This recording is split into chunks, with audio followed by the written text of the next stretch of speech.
There's a study that just recently came out that suggests that some 40,000 people will die unless they're able to get this drug. The CEO of Novo Nordisk, the maker of Ozempic and Wegovy, is set to testify in person. The company stresses the massive investment in research and manufacturing for these drugs and points out more than 80% of U.S. patients with insurance coverage for Ozempic or Wegovy are paying $25 or less for each prescription. But many private insurers and Medicare don't cover weight loss drugs used for obesity. The demand has got to be substantially lower the cost of your product and not charge us 10, 15 times what you're charging people in other countries. Novo Nordisk recently committed $30 billion to increase manufacturing capacity for those drugs. Coming up, how much someone just paid to buy a piece of TV history, the couch from Friends. A lot of money. Also ahead, one surfer's incredible wipeout. New Garnier Vitamin C Night Serum. 10% vitamin C to help prevent dark mark reappearance. To check eligibility, GB kwa GB. Airtel, a reason to imagine.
Perry, now streaming on Hulu.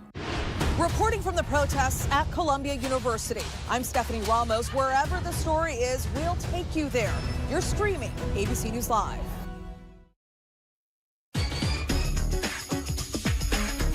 Time to check the pulse. We begin with Buffalo Bills player Damar Hamlin's big return to Monday Night Football. You remember last year he suffered cardiac arrest in a Monday night game. Well, last night against the Jaguars, he got his first career interception. He celebrated with his teammates, some calling it a full circle moment. Hamlin says he's overwhelmed. There is no words for it, man. I'm still processing it as I go. But, you know, I was able to take it one day at a time. And, you know, just my teammates, my coaches, the whole entire, you know, Bills organization, you know, was always there for me and supporting me, just like they are now. The Bills beat the Jaguars also last night. The Commanders beat the Bengals. Next, the end of a retail era. Kmart closing its last full-size store in the U.S. It's located in Bridgehampton, New York. Kmart once had more than 2,000 U.S. locations. Now it will have just one, a smaller Kmart in Miami. And some expensive bling up for sale. It's possibly connected to a French woman who lost her head. A couch from Central Perk. It sold for a whopping $29,000.